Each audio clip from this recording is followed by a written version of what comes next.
믿을 수 없는 일이 일어났습니다. 세계 최강이라며 우쭐대던 14억 중국이 한국 앞에서는 그저 밥이라는 말이 현실이 됐기 때문입니다.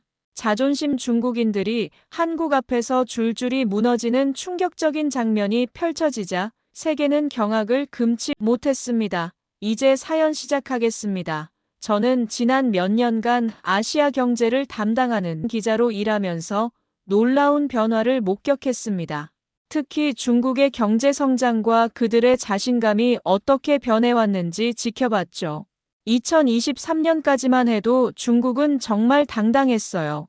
세계 2위 경제대국이라는 자부심이 하늘을 찔렀습니다. 베이징의 한 경제 포럼에서 만난 중국 관리는 저에게 이렇게 말했어요. 한국, 그 작은 나라가 우리와 경쟁한다고 생각하세요? 우리 경제 규모가 한국의 10배가 넘는데 말이에요.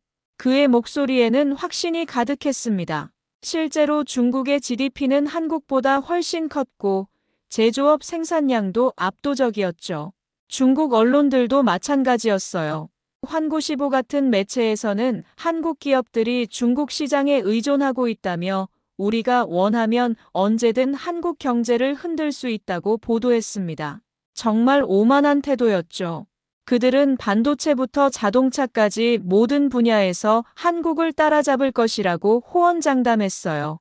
특히 기억에 남는 건 한 중국 기업인의 발언이었습니다. 한국은 이제 끝났다. 우리 중국이 모든 것을 만들 수 있는데 굳이 비싼 한국 제품을 왜 사겠느냐고 말하더라고요. 그때 그의 표정을 잊을 수가 없어요. 정말 한국을 우습게 보는 눈빛이었거든요. 중국 소셜미디어 웨이보에서도 한국을 조롱하는 글들이 넘쳐났습니다. 한국은 우리의 속국일 뿐이라거나 기술력도 없으면서 허세만 부린다는 댓글들이 수천 개씩 달렸어요. 정말 기가 막혔죠. 하지만 그때만 해도 저도 중국의 성장세가 무서워 보였어요. 중국 정부도 한국을 완전히 무시하는 분위기였습니다. 한중 경제협력회의에서 중국 대표단은 한국을 대등한 파트너가 아닌 하위 국가로 대하는 것 같았어요. 회의 중에도 한국 대표의 발언을 중간에 끊거나 무시하는 일이 빈번했습니다. 우리는 세계의 공장이다. 한국이 만들 수 있는 건 우리도 다 만들 수 있다는 것이 그들의 일관된 주장이었어요. 정말 자신만만했습니다. 하지만 저는 그 자신감 뒤에 숨겨진 불안감도 느꼈어요. 너무 과도한 자신감은 오히려 내적 불안의 표현일 수도 있거든요. 중국의 이런 오만함은 2024년 초까지도 계속됐습니다. 그들은 한국을 완전히 얕잡아 보며 경제 속국이라고 부르기까지 했어요. 하지만 그들이 모르고 있던 게 있었죠. 한국이 조용히 준비하고 있던 놀라운 기술들 말이에요. 2024년 중반, 저는 판교의 한 기업을 취재하러 갔습니다. 그런데 거기서 정말 놀라운 걸 봤어요. 한국 기업들이 조용히 개발해온 차세대 기술들이었죠. 중국이 자만에 빠져 있는 동안 한국은 미래를 준비하고 있었던 거예요.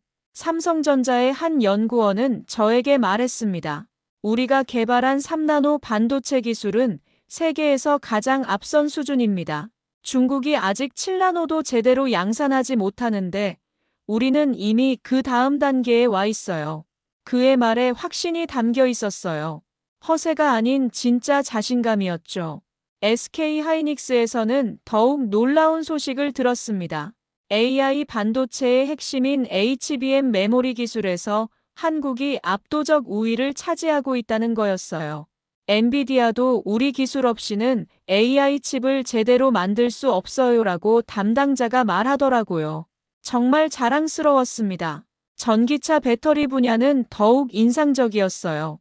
LG에너지솔루션에서 공개한 차세대 배터리 기술은 기존보다 에너지 밀도가 50% 이상 향상된 것이었습니다. 충전 시간도 기존의 절반으로 줄였고요. 이 기술이 공개되자 세계 자동차 업계가 들썩였어요. 삼성 SDI의 전고체 배터리 기술도 마찬가지였습니다. 폭발 위험이 없고 수명이 훨씬 긴 배터리를 상용화 직전까지 개발했다는 소식이었어요. 테슬라의 일론 머스크조차 한국 배터리 기술이 놀랍다고 트위터에 올렸을 정도였죠. 이런 기술들이 공개되자 중국의 반응이 흥미로웠어요. 처음에는 가짜 뉴스라며 부인했습니다. 하지만 국제전자전시회에서 한국 기업들이 실제 제품을 선보이자 당황하기 시작했어요. 중국 기술자들이 한국 부스 앞에서 사진을 찍고 자료를 수집하는 모습을 봤거든요. 중국의 경제 전문가들도 달라진 목소리를 내기 시작했습니다. 한국의 기술력을 과소평가했다는 분석 보고서들이 나오기 시작했어요. 베이징 대학의 한 교수는 한국이 핵심 기술에서 중국보다 앞서 있다고 인정했습니다. 더 놀라운 건 시장의 반응이었어요. 한국 기업들이 새로운 기술을 발표할 때마다 중국 주식시장에서 관련 업종이 폭락했습니다. 투자자들이 중국 기업들의 경쟁력에 의문을 품기 시작한 거예요. 반면 한국 주식은 연일 상승세를 기록했죠. 글로벌 기업들의 러브콜도 쏟아졌습니다. 애플이 한국의 디스플레이 기술에 관심을 보였고, 구글은 한국 AI 반도체 기업과 협력 논의를 시작했어요. 마이크로소프트도 한국 배터리 기술을 데이터 센터에 적용하겠다고 발표했습니다. 중국 언론의 보도 톤도 완전히 바뀌었어요. 예전에는 한국을 무시하던 환구시보에서 한국 기술의 위력이라는 제목의 기사를 내보냈거든요. 정말 180도 달라진 모습이었습니다. 저는 이런 변화를 지켜보며 감동했어요. 한국이 조용히 실력을 쌓아온 결과가 이렇게 극적으로 나타나다니요. 중국의 자만심이 얼마나 허황된 것이었는지 드러나는 순간이었습니다. 한국 기술의 위력이 드러나자 중국 정부는 완전히 다른 모습을 보였습니다. 저는 베이징에서 열린 긴급 경제회의를 취재할 기회가 있었는데 그들의 당황한 모습이 역력했어요. 예전의 여유로운 분위기는 온데간데 없었습니다. 중국 공산당 중앙위원회에서는 한국 기술 추격을 위한 특별위원회를 구성했다고 발표했어요. 핵심 기술 자립을 위한 국가 프로젝트라는 이름으로 천문학적인 예산을 투입하겠다고 했습니다. 하지만 저는 그들의 표정에서 불안감을 읽을 수 있었어요. 중국 과학기술부 장관은 기자회견에서 이렇게 말했습니다. 우리는 반드시 반도체와 배터리 기술에서 자립을 달성할 것이다. 하지만 그의 목소리에는 예전의 자신감이 없었어요. 오히려 초조함이 묻어났죠. 질문에 답하는 과정에서도 말을 더듬는 모습을 보였습니다. 특히 인상적이었던 건 중국 정부가 한국 기업들의 기술자를 스카우트하려는 시도였어요. 삼성전자와 SK하이닉스의 연구원들에게 몇 배의 연봉을 제시하며 영입을 시도했다는 소식이 들려왔습니다. 정말 필사적이었죠. 중국의 반도체 기업 SMIC는 급하게 3나노 공정 개발을 발표했어요. 하지만 업계 전문가들은 회의적이었습니다. 한 전문가는 기술적 기반 없이 무리하게 추진하는 것 같다고 평가했어요. 실제로 수율이 10%도 안 된다는 소문이 돌았죠. 배터리 분야에서도 마찬가지였습니다. CATL이 차세대 배터리 기술 개발에 100억 달러를 투입하겠다고 발표했어요. 하지만 LG에너지솔루션이나 삼성 SDI의 기술을 따라잡기에는 역부족이라는 평가가 지배적이었습니다. 중국 내부에서도 우려의 목소리가 나오기 시작했어요. 칭화대학의 한 교수는 너무 성급하게 접근하고 있다며 기초 연구 없이는 한계가 있을 것이라고 지적했습니다. 정말 솔직한 평가였죠. 더 놀라운 건 중국 기업들이 한국 제품에 대한 의존도를 줄이려다가 오히려 더 큰 문제에 직면한 것이었어요. 대체제를 찾지 못해서 생산 라인이 멈추는 공장들이 속출했습니다. 한 자동차 공장 관계자는 한국산 배터리 없이는 생산이 불가능하다고 토로했어요. 중국 정부는 자주창신이라는 슬로건을 내걸고 자체 기술 개발을 강조했지만 현실은 녹록지 않았습니다. 10년 넘게 막대한 투자를 해왔는데도 한국과의 기술 격차는 오히려 벌어지고 있었거든요. 중국 언론도 달라진 논조를 보였어요. 예전에는 중국 기술이 세계 최고라고 자화자찬하던 매체들이 겸손하게 배워야 한다는 기사를 내보내기 시작했습니다. 정말 180도 달라진 모습이었죠. 베이징의 한 연구소에서 만난 중국 과학자는 저에게 솔직하게 말했어요. 한국의 기술력을 과소평가했다. 우리가 따라잡으려면 최소 10년은 더 걸릴 것 같다고요. 그의 표정에서 좌절감을 읽을 수 있었습니다. 2024년 하반기부터 중국에서 정말 놀라운 현상이 일어났어요. 한국 제품에 대한 수요가 폭발적으로 증가한 겁니다. 저는 상하이의 한 전자제품 매장을 방문했는데 한국 제품을 사려는 중국인들로 북적였어요. 매장 직원이 저에게 말했습니다. 한국 스마트폰과 노트북 문의가 하루에 수백 건씩 들어와요. 특히 삼성과 LG 제품은 품절 상태가 계속되고 있어요. 정말 신기한 광경이었죠.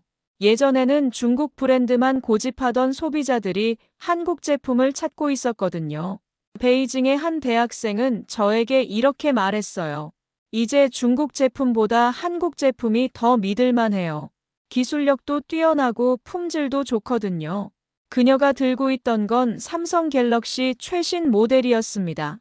중국의 온라인 쇼핑몰에서도 한국 제품 판매가 급증했어요. 타오바오와 티몰에서 한국 브랜드 검색량이 전년 대비 300% 이상 늘었다고 하더라고요.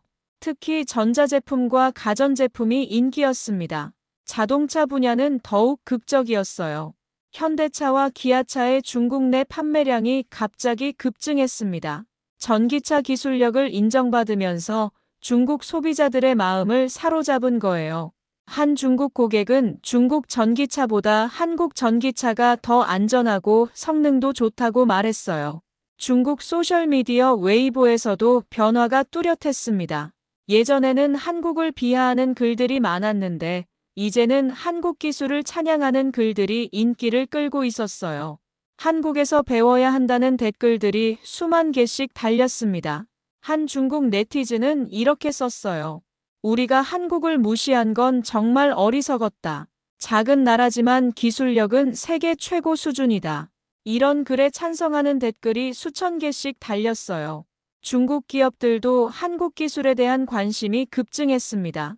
한국 반도체와 배터리 기술을 도입하려는 중국 기업들의 문의가 폭주했어요. 심지어 기술 제휴를 요청하는 경우도 많았습니다.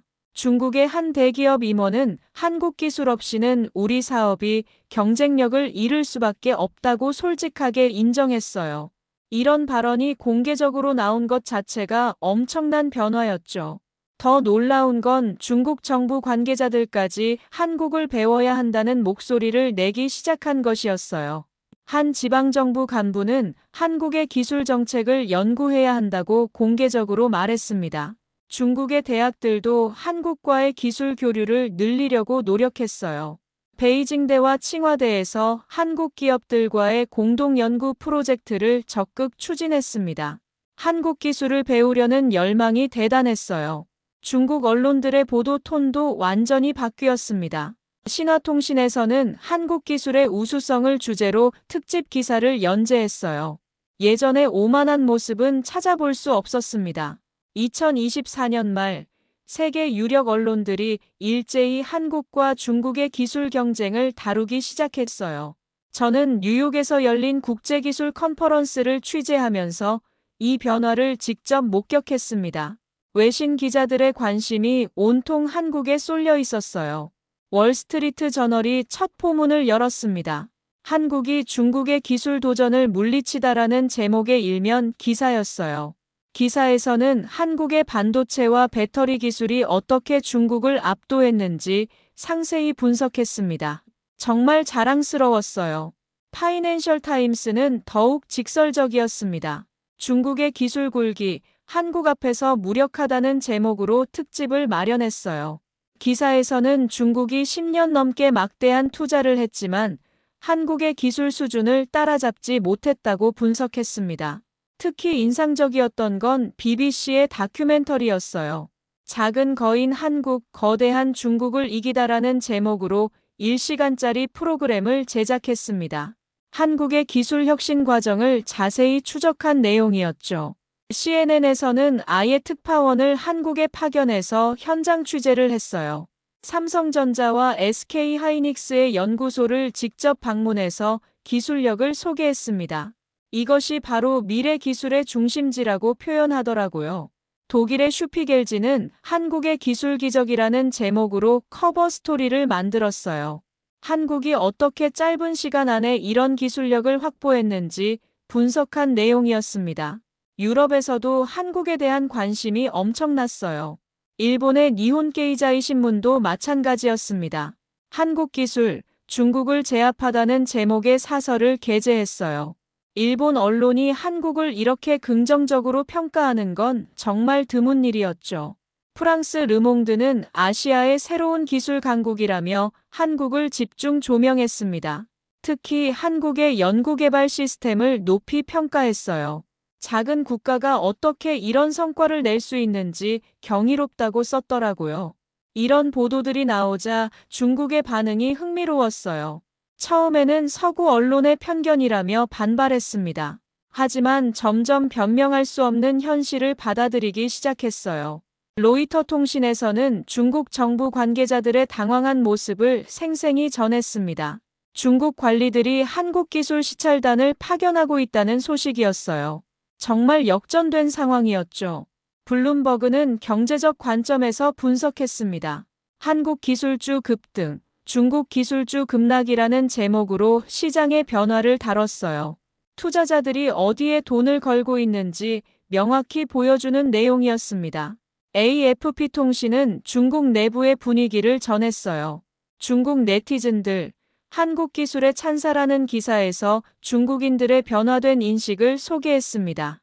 정말 놀라운 변화였어요. 가장 극적인 변화는 중국 네티즌들에게서 나타났습니다. 저는 중국 소셜미디어를 모니터링하면서 이 변화를 실시간으로 지켜볼 수 있었어요. 예전에 한국을 조롱하던 그들의 모습은 온데간데 없었습니다. 웨이보에서 가장 많이 공유된 글 중 하나는 이런 내용이었어요. 우리가 한국을 무시한 건 정말 어리석었다. 한국의 기술력은 세계 최고 수준이다. 우리는 겸손하게 배워야 한다.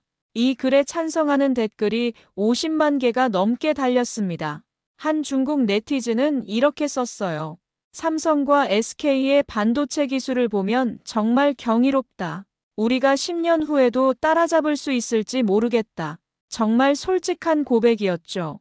예전에는 상상도 할 수 없던 댓글이었어요. 배터리 기술에 대한 반응도 비슷했습니다. LG와 삼성의 배터리 기술은 정말 놀랍다. 안전성과 성능 모든 면에서 우리를 앞서고 있다는 댓글이 인기를 끌었어요. 수만 명이 공감을 표시했습니다. 특히 젊은 중국인들의 반응이 인상적이었어요.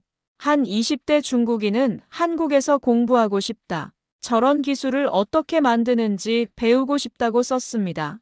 한국 유학에 대한 문의가 급증했다는 소식도 들려왔어요. 중국의 기술 전문가들도 한국을 인정하기 시작했습니다. 한 유명 IT 블로거는 한국의 기술 혁신 속도는 정말 놀랍다. 우리가 배울 점이 많다고 인정했어요. 팔로워들도 대부분 동의했습니다. 심지어 중국 정부를 지지하던 네티즌들조차 한국을 인정했어요.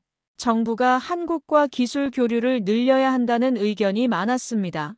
예전에는 생각할 수 없던 일이었죠. 한국 제품에 대한 관심도 폭발적으로 늘었습니다. 한국 스마트폰 사고 싶다. 한국 전기차는 언제 중국에 들어오나 같은 글들이 넘쳐났어요. 정말 180도 달라진 모습이었습니다. 중국의 한 대학생은 이런 글을 올렸어요. 한국이 이렇게 작은 나라인데 어떻게 이런 기술력을 가질 수 있는지 정말 궁금하다. 우리가 배워야 할 점이 많은 것 같다. 이 글에 수천 명이 공감했습니다. 더 놀라운 건 중국 기업인들의 반응이었어요. 한국 기업과 협력하고 싶다. 한국 기술을 도입해야 한다는 의견들이 쏟아졌습니다. 경쟁 상대가 아니라 배워야 할 대상으로 인식이 바뀐 거예요. 중국의 한 벤처 투자자는 한국 스타트업에 투자하고 싶다고 공개적으로 말했습니다. 한국의 기술 혁신 능력을 높이 평가한다는 이유였어요. 정말 극적인 변화였죠. 2025년 초 정말 충격적인 일이 벌어졌습니다. 중국 최고 위급 관리들이 공개적으로 한국 기술 없이는 중국이 더 이상 발전할 수 없다고 인정한 거예요. 저는 베이징에서 열린 기자회견을 생중계로 보면서 믿을 수 없었습니다. 중국 과학기술부 부부장이 먼저 입을 열었어요. 우리는 한국의 선진 기술을 겸손하게 배워야 합니다. 특히 반도체와 배터리 분야에서 한국이 세계 최고 수준임을 인정합니다. 그의 목소리에는 진정성이 담겨 있었어요. 더 놀라운 건 국가발전개혁위원회 주임의 발언이었습니다. 중국의 지속 가능한 발전을 위해서는 한국과의 기술 협력이 필수적입니다. 우리는 한국을 진정한 파트너로 인정하고 함께 발전해 나가고자 합니다. 정말 파격적인 발언이었죠. 중국 상무부 장관은 한 걸음 더 나아갔어요. 한국의 기술력은 우리가 목표로 해야 할 벤치마크입니다. 작은 나라지만 기술 혁신에서는 거대한 성과를 이뤄냈습니다. 우리가 배워야 할 점이 많습니다. 가장 충격적이었던 건 중국 공산당 중앙위원회 위원의 발언이었어요. 한국 없이는 중국의 미래가 없습니다. 우리는 한국의 기술과 경험을 적극적으로 도입해야 합니다. 이런 말이 공개적으로 나올 줄은 정말 몰랐어요. 중국 과학원 원장도 마찬가지였습니다. 한국의 연구개발 시스템은 세계 최고 수준입니다. 우리는 한국의 방식을 연구하고 도입해야 합니다. 자존심을 버리고 배워야 할 때입니다. 이런 발언들이 나오자 중국 내부에서도 큰 파장이 일었어요. 일부에서는 너무 굴복적이다는 비판도 있었지만 대부분은 현실을 인정해야 한다는 반응이었습니다. 중국 국무원 총리까지 나서서 한국을 언급했어요. 한국은 우리가 존경해야 할 기술 강국입니다. 양국 간 기술 교류를 대폭 확대하겠습니다. 정말 상상도 못한 일이었죠. 심지어 중국 최고 지도부 회의에서도 한국이 화제가 되었다고 해요. 한 소식통에 따르면 한국 모델을 연구하라는 지시가 내려왔다고 합니다. 정말 놀라운 변화였어요. 중국 언론들도 이런 분위기를 반영했습니다. 인민일보에서는 한국에서 배우자는 사설을 게재했어요.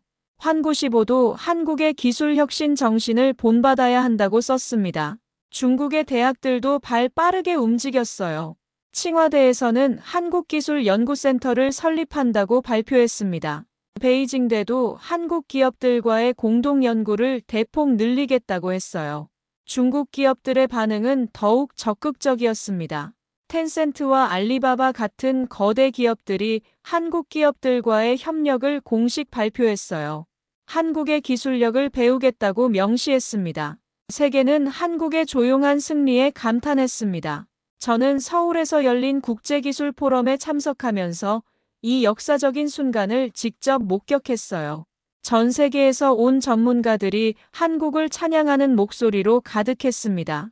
미국 실리콘밸리의 벤처 캐피털리스트는 이렇게 말했어요. 한국이 해낸 일은 정말 놀랍습니다. 인구 5천만의 작은 나라가 14억 인구의 중국을 기술로 제압한 거예요. 이는 21세기 최고의 비즈니스 케이스가 될 것입니다.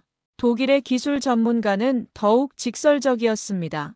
한국은 진정한 기술 강국입니다. 중국이 물량으로 밀어붙이는 동안 한국은 질로 승부했어요. 결과는 명확합니다. 한국의 완승이죠.